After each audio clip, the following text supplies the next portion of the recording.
मेरे सभी प्यारे प्यारे भाई बहन, क्या हाल चाल है आप सभी लोगों का। उम्मीद है सभी लोग बढ़िया होंगे, जबरदस्त होंगे। और आज मैं आप सभी लोगों के लिए फिर से 5 नंबर वाली क्लास लेकर आ चुका हूं। और ये क्लास डेली सुबह 5:30 बजे चल रही है। और आज है 12वां दिन। कितने मेरे प्यारे भाई बहन रेगुलर क्लास कर रहे हैं, कमेंट बॉक्स में कमेंट करके बता देना। 28 डे चैलेंज पे हम लोग काम कर रहे हैं। 28 दिन अगर आप क्लास कर लोगे ना, तो पूरे लॉन्ग क्वेश्चन जो डेरिवेशन वाले प्रश्न है वो तो तैयार हो जाएंगे, साथ में आपके फार्मूले भी याद हो जाने वाले हैं। तो चलिए आज की क्लास की शुरुआत करते हैं। और आज हम लोग क्या पढ़ने वाले हैं, बहुत ही शानदार प्रश्न पढ़ेंगे। हमेशा बोर्ड परीक्षा में पूछा जाता है, 2026 में भी पूछा था, 25 में भी पूछा था। क्वेश्चन क्या है आपके सामने कि भैया बायोसेवर्ट के नियम को आपको हम बताएंगे कैसे निगमन किया जाता है। और वृत्ताकार धारावाहिक कुंडली के केंद्र पर चुंबकीय क्षेत्र की तीव्रता, इसी बायोसेवर्ट के अनुप्रयोग के नाम पर यह आपके एग्जाम में आता है। तो चलिए आज की क्लास की शुरुआत करते हैं। शुरू करने से पहले एक बार सभी लोग अटेंडेंस कमेंट बॉक्स में प्रेजेंट लगा दीजिएगा। और हाँ, जो बच्चे अभी तक नहीं ज्वाइन किए हैं व्हाट्सएप चैनल को और टेलीग्राम चैनल को, सभी लोग जल्दी से जल्दी ज्वाइन कर लीजिएगा। क्योंकि व्हाट्सएप चैनल पर आपके हर एक क्लास का नोटिफिकेशन मिलता है, फिर आप ये नहीं कहोगे भैया ये क्लास छूट गई। टेलीग्राम पर आपको हम जो है क्लास का पीडीएफ और यहाँ पे भी आपको नोटिफिकेशन दे देता हूँ। चैनल पे नए हो तो चैनल को सब्सक्राइब कर लीजिएगा और एक संकल्प लीजिएगा कि आप पूरे दिन मेहनत करोगे और इन सभी बच्चों की तरह आप नेक्स्ट टॉपर बनोगे। और हाँ, एक बात मैं कहना चाहता हूँ, वे बच्चे जिनका बैकलॉग है, आज शाम को 7:30 बजे आप सभी लोगों के लिए बैकलॉग स्पेशल क्लास लेके आ रहा हूँ। और जो पढ़ चुके हैं उनका रिवीजन हो जाएगा। 3 चैप्टर का एक साथ हम कवर करने वाले हैं शाम 7:30 बजे से। तो सभी लोग क्लास में जरूर आइएगा। और वे बच्चे जो अभी तक तैयारी शुरू नहीं किए हैं, आप सभी लोग यह शिखर 2.0 बैच के साथ कनेक्ट हो सकते हो। बहुत ही बढ़िया तरीके से इसमें क्लासेस ली जा रही हैं, ठीक है। चलिए चैप्टर की शुरुआत करते हैं। कनेक्ट होने के लिए आप इन दोनों नंबर पे कॉल कर सकते हो या खुद से ऐप को डाउनलोड करके देख सकते हो, अल्फा इंस्टीट्यूट प्रो ऐप को, ठीक है। चलिए क्वेश्चन पे चलते हैं आप लोगों के सामने। क्वेश्चन क्या है, क्वेश्चन यह है मेरे प्यारे भाई बहन, पढ़िएगा सभी लोग। देखो अलग अलग क्वेश्चन अलग अलग तरीके से एग्जाम में आता है। बायोसेवर्ट के नियम को चित्र द्वारा समझाइए और इससे चुंबकीय क्षेत्र का सूत्र लिखिए, यह है। या फिर बायोसेवर्ट के नियम का उपयोग करते हुए धारावाही लूप की अच्छी रेखा पर चुंबकीय क्षेत्र के लिए व्यंजक प्राप्त करिए, यह है। देख लो क्वेश्चन एक ही है, भाषा अलग अलग करके पूछ रहा है। बायोसेवर्ट का नियम क्या है, इससे वृत्ताकार कुंडली के केंद्र पर चुंबकीय क्षेत्र की तीव्रता का व्यंजक प्राप्त करिए। देख लो आ गया ना, वृत्ताकार कुंडली के क्षेत्र पर चुंबकीय क्षेत्र की तीव्रता का व्यंजक। और बायोसेवर्ट का नियम क्या है, इसकी सहायता से म्यू नॉट का मात्रक निकालिए। देखिए यहाँ म्यू नॉट का मात्रक पूछ लिया है। तो चलिए बायोसेवर्ट के नियम को समझते हैं बढ़िया तरीके से। आ जाओ, देखो क्या था, कोई धारावाही चालक तार है, एकदम बढ़िया से मेरे प्यारे भाई बहन एकदम अच्छे से कनेक्ट कर लेना कमेंट में। और इस चालक तार में है ना, धारा आई प्रवाहित हो रही है। और इस चालक तार से मेरे प्यारे भाई बहन कितना दूरी पर, आर दूरी पर केंद्र कोई है, बिंदु पी है। इस पी बिंदु पर हमें क्या निकालना है, चुंबकीय क्षेत्र की तीव्रता निकालनी है। बताओ कनेक्ट कर पाओगे। हाँ। किसी धारावाही चालक तार में धारा प्रवाहित करने पर उस तार से आर दूरी पर चुंबकीय क्षेत्र की तीव्रता निकालने की बात हम इस बायोसेवर्ट के नियम के अकॉर्डिंग निकालते हैं। देखो कहानी क्या था इसके पीछे का, सुनो जी मेरे प्यारे भाई बहन, कहानी समझो एक बार। कहानी क्या था, यहाँ पे चीजों को समझने की कोशिश करो। क्या हुआ था, ऑर्स्टेड नामक वैज्ञानिक ने अपने प्रयोगों से बता दिया था कि किसी चालक में जब हम विद्युत धारा प्रवाहित करते हैं तो उसके चारों तरफ चुंबकीय क्षेत्र उत्पन्न हो जाता है। किसने बताया था, ऑर्स्टेड ने बताया था। जब ये पता चल गया कि चुंबकीय क्षेत्र उत्पन्न होता है, तो सब लोग पूछने लगे भैया कितना चुंबकीय क्षेत्र उत्पन्न होता है, यो बता दो, लगे हाथ। ऑर्स्टेड तो नहीं बता पाए, लेकिन ये बायोसेवर्ट ने बताया। बायोसेवर्ट ने अपने प्रयोगों के आधार पर बताया कि अगर आई धारा हम लोग प्रवाहित कर रहे हैं और कोई बिंदु इस चालक तार से थीटा कोण पर है यहां पर, तो इस बिंदु पर कितना चुंबकीय क्षेत्र उत्पन्न होगा, है ना। जैसे वही बात है, आप लोग पढ़ाई कर रहे हो, आपका बोर्ड में कितना नंबर आएगा, आप कहोगे भैया हम टॉपर बनेंगे। हम पूछेंगे कितना नंबर आएगा, तो नहीं बता पाओगे। और कोई ऐसा मशीन होता कि लगा देते आपके अंदर ऐसे खच से, बता देता कि आपका इतना नंबर आने वाला है, तो वही बात है ना, तो बड़ी बात होती। वही बात है। ऑर्स्टेड ने बताया था कि चालक तार में विद्युत धारा प्रवाहित करने पर चुंबकीय क्षेत्र उत्पन्न होता है। बायोसेड ने ऐसा सिस्टम बना दिया जिसके जरिए हम ये पता कर सकते हैं कि अगर हम धारा इतना प्रवाहित कर रहे हैं तो इतना चुंबकीय क्षेत्र उत्पन्न होगा, है ना। और ये उन्होंने प्रयोगों द्वारा दिखाया था, उसी का हम लोग यहाँ पे निगमन करेंगे। वही बात है ना, जैसे ऐसा मशीन होता, मैं बता देता आप 10 घंटे पढ़ रहे हो तो आपका इतना नंबर आएगा, आप 12 घंटे पढ़ रहे हो तो इतना नंबर आएगा, है ना। लेकिन इतना जान लो, मेहनत कर रहे हो, रेगुलर क्लास ये ले रहे हो, तो फिजिक्स का कोनो लॉन्ग क्वेश्चन आएगा आपके पेपर में, यहीं से आएगा, जो मैं करा रहा हूँ इसके बाहर नहीं जाएगा। बस आप रेगुलर क्लास कर लेना, बहुत ही सिस्टम से क्लास ले रहे हैं हम आपका, ठीक है। यहाँ पर लिख देते हैं भैया, यहाँ पे सब चीजें माना, ये लिखना जरूरी होता है। एक चालक तार, इस तार का नाम लिख लो, क्या लिखो, एक्स वाई लिख लो, वाई है, एक्स वाई है, जिसमें क्या प्रवाहित हो रही है, आई धारा क्या हो रही है, प्रवाहित हो रही है, हो रही है, आई धारा प्रवाहित हो रही है। तार से चालक तार से स्मॉल आर दूरी पर, है ना, पी बिंदु है, पी बिंदु है जिस पर क्या निकालना है, वैद्युत, जिस पर चुंबकीय क्षेत्र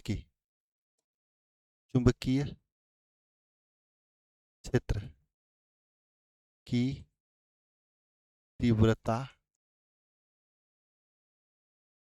ज्ञात करना, जिस पर चुंबकीय क्षेत्र की तीव्रता का मान ज्ञात करना है। ये कहानी लिख दोगे आप।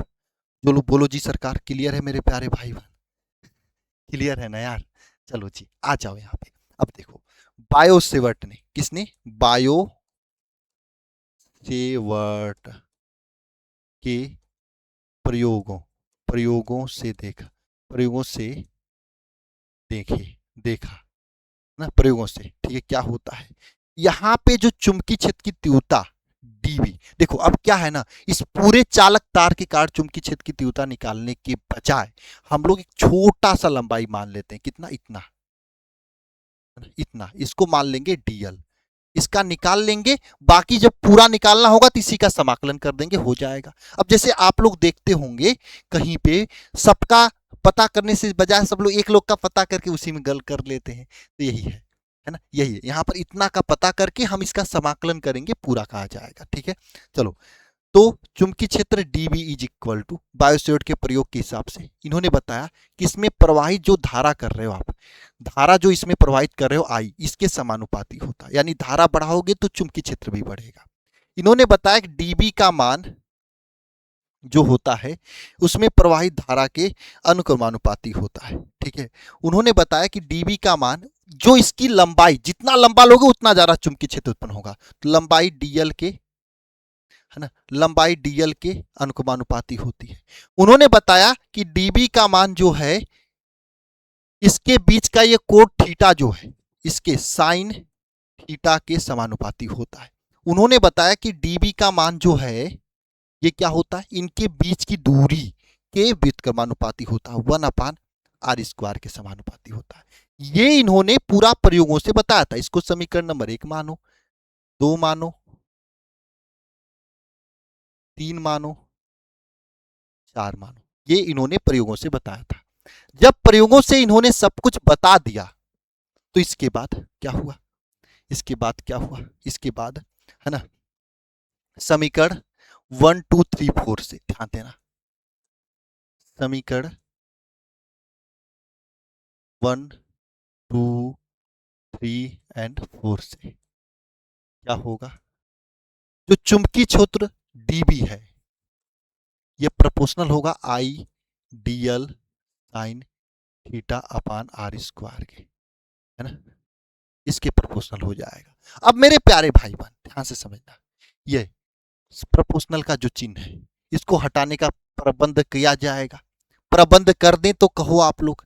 चलो इसको हटाने का प्रबंध कर देते हैं। तो इसको हटाने के लिए हम लोग के नाम का नियतांक का यूज करेंगे, तांक का यूज करेंगे, है ना। तो यहां से db इज इक्वल टू क्या हो जाता है, के I D L sine theta अपान मेरे प्यारे भाई बहन आर स्क्वायर। इस के का मान क्या होता है, इस के का मान होता है म्यू नॉट अपान 4 पाई। इस के का मान म्यू नॉट 4 पाई होता है। तो यहाँ पे db का वैल्यू क्या हो जाएगा, mu not upon 4 pi I D L sine theta upon are square, ये हो जाएगा। ये आप db का मान हो जाएगा। कोनो दिक्कत है यहाँ पे किसी भाई बहन को? नहीं ना, कोनो दिक्कत नहीं है। एक बार कमेंट बॉक्स में कमेंट करके बता देना, कोनो दिक्कत नहीं है ना। अगर हम यहाँ पे क्या करेंगे, अगर हम संपूर्ण चुंबकीय क्षेत्र निकालेंगे, संपूर्ण चुंबकीय क्षेत्र निकालेंगे, संपूर्ण क्या निकालेंगे, चुंबकीय क्षेत्र निकालेंगे, चुंबकीय क्षेत्र निकालेंगे, क्षेत्र निकालेंगे तो क्या हो जाएगा, इस समाकलन कर देंगे dv का, ये b के बराबर हो जाएगा। और समाकलन करेंगे dl का, ये किसके बराबर हो जाएगा, यल के बराबर हो जाएगा, है ना। ये दोनों का समाकलन कर देंगे, ठीक है। अच्छा ये ध्यान देना, इस तरीके से लिखोगे नहीं एग्जाम में। एग्जाम में कैसे लिखोगे, इस तरीके से दिखाना, समाकलन dv, मैंने तो आपको समझाने के लिए बता दिया। यहाँ पे समाकलन mu dot upon 4 pi I D L sine theta upon are square करेंगे। अच्छा जी भैया, dv का समाकलन b हो जाएगा। अब यहाँ पे देखो म्यू नॉट अपान 4 पाई, जी भैया, भैया जी ध्यान देना, यहाँ पे I sine theta upon are square, ये सब नियतांक इसको बाहर निकाल देंगे, dl को यहाँ छोड़ेंगे। dl का समाकलन क्या होता है, dl मतलब छोटी सी लंबाई, समाकलन का मतलब होता है योग, समाकलन का मतलब क्या होता है, योग। तो dl का समाकलन करेंगे तो यह यल हो जाएगा। तो b का वैल्यू क्या हो जाएगा मेरे प्यारे भाई बहन, mu not upon 4 pi I I L sine theta upon are square, ये हो जाएगा मेरे प्यारे भाई बहन। क्लियर है यहाँ पे, बताओ जी, कोई दिक्कत तो नहीं है ना। ये आपका बायोसेवर्ट के अकॉर्डिंग यह आ गया नियम, ठीक है। ये आपका फार्मूला आ गया, चुंबकीय क्षेत्र की तीव्रता ऐसे ही याद करते हैं। यहां तक किसी भाई बहन को दिक्कत है तो कमेंट बॉक्स में कमेंट कर देंगे, दिक्कत नहीं होगा। हमने क्या किया, हमने उनका जो प्रयोग था उस प्रयोग के लिखा कि db जो है धारा के समानुपाती होता है, db लंबाई एल के समानुपाती होता है, db साइन थीटा के समानुपाती, db1/r² के समानुपाती होता है। ये हो जाने के बाद हमने सबको एक साथ रखा, के नियतांक लाया, के का मान म्यू नॉट अपान 4 पाई लिख दिया, और इस तरीके से चीजें आ गई हैं। कोई दिक्कत नहीं है किसी को ना। चलो जी भैया आगे चले, बताओ आगे। देखो आगे कभी कभी उसी क्वेश्चन में पूछता है, कभी कभी अलग से भी क्वेश्चन पूछ लेता है, कभी कभी एक ही क्वेश्चन में पूछता है, कभी कभी अलग से क्वेश्चन पूछ लेता है कि बायोसेवर्ट के नियम की सहायता से वृत्ताकार कुंडली के केंद्र पर चुंबकीय क्षेत्र की तीव्रता का व्यंजक उत्पन्न करिए, या बायोसेवर्ट के किसी धारावाही कुंडली के केंद्र पर चुंबकीय क्षेत्र की तीव्रता का व्यंजक निगमन करिए, धारावाही कुंडली के किसी केंद्र पर उत्पन्न चुंबकीय क्षेत्र की तीव्रता का निगमन करिए। कभी कभी उसी क्वेश्चन में पूछ लेता, जैसे देखो यहाँ पे मेरे प्यारे प्यारे भाई बहन, है ना, यहाँ पर उसी क्वेश्चन ने पूछा था बायोसेवर्ट के नियम की व्याख्या कीजिए, समझना मेरे प्यारे भाई बहन, और बायोसेवर्ट के नियम की सहायता से म्यू नॉट का मात्रक निकालिए, हालांकि मात्रक निकालेंगे। इसका देखिए बायोसेवर्ट का नियम क्या है, इसकी सहायता से वृत्ताकार कुंडली के केंद्र पर चुंबकीय क्षेत्र की तीव्रता का व्यंजक याद करिए। देखो इस क्वेश्चन को पढ़ो आप लोग, इस क्वेश्चन को पढ़ोगे आप तो इसमें क्या है ना, एक ही क्वेश्चन में दोनों चीज पूछ लिया है।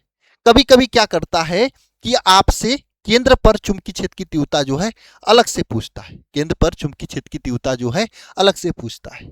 अब मेरी बात ध्यान से सुनना आप लोग, जब केंद्र पर चुंबकीय क्षेत्र की तीव्रता अलग से पूछे तो जितना मैं कराने जा रहा हूं उतना करना, अगर बायोसेवर्ट की साथ में पूछे तो पहले वाला भी करना पड़ेगा और आगे भी करना पड़ेगा, ठीक है। चलो जी भैया अब हम लोग कराने जा रहे हैं, ठीक है। मेरी बात ध्यान से सुनना, एक वृत्ताकार कुंडली मानते हैं, माना एक वृत्ताकार कुंडली है जिसकी त्रिज्या क्या है, जिसकी त्रिज्या स्मॉल आर है, स्मॉल आर है ना। चलो जी भैया यहाँ पे लिख दो, माना एक क्या है, वृत्ताकार कुंडली है, कुंडली है, और जिसकी त्रिज्या क्या है, स्मॉल आर है। ये कैपिटल आर स्मॉल आर है। इसमें इसमें क्या प्रवाहित हो रही है, इसमें आई धारा क्या हो रही है, प्रवाहित हो रही है। इसमें आई धारा प्रवाहित हो रही है। इसमें आई धारा क्या हो रही है, प्रवाहित हो रही है, प्रवाहित हो रही है। ठीक है, इसमें आई धारा प्रवाहित हो रही है। तो केंद्र पर चुंबकीय क्षेत्र की तीव्रता, केंद्र पर चुंबकीय क्षेत्र की तीव्रता,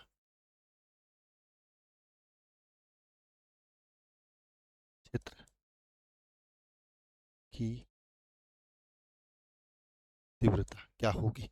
देखो वैसे तो ध्यान से समझना, वैसे तो बायो सेवर्ट के हिसाब से क्या लिखते हो आप लोग, बोलो जी भैया, बायो सेवर्ट के अनुसार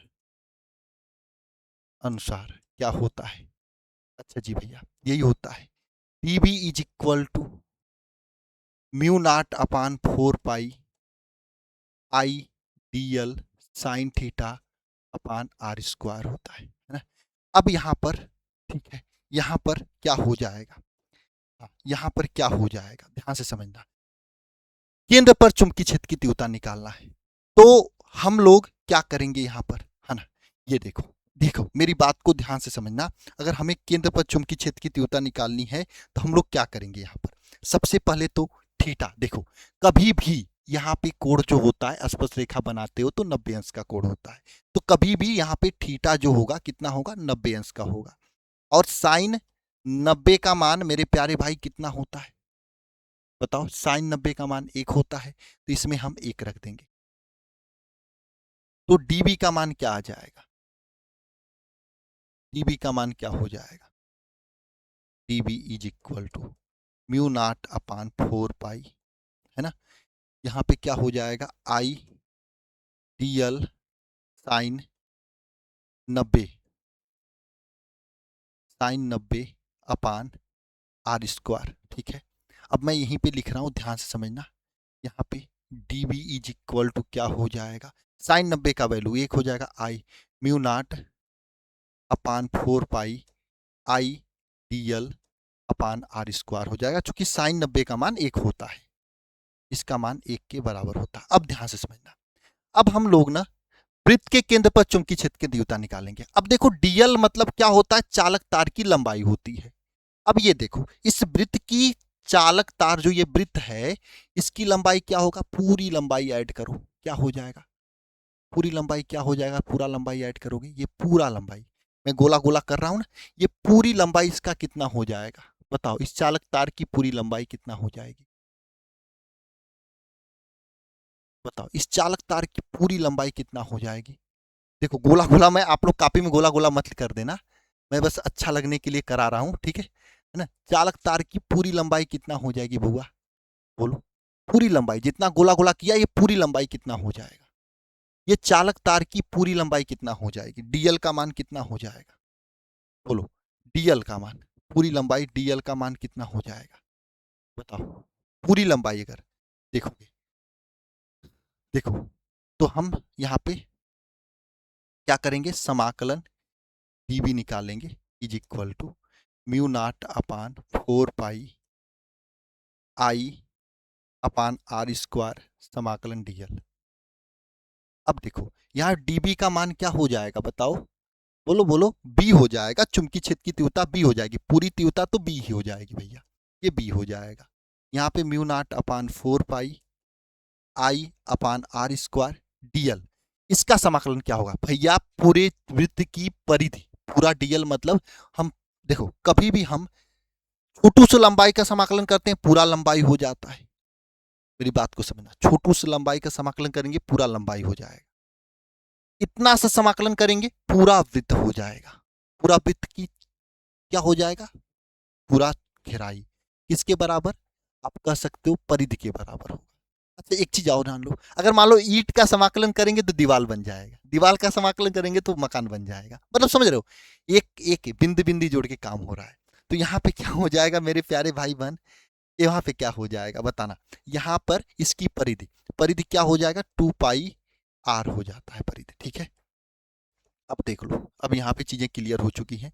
2 से 2 कट जाएगा, पाई से पाई कट जाएगा, r से r कट जाएगा, b का वैल्यू क्या हो जाएगा, म्यू नॉट अपान 2 I/r,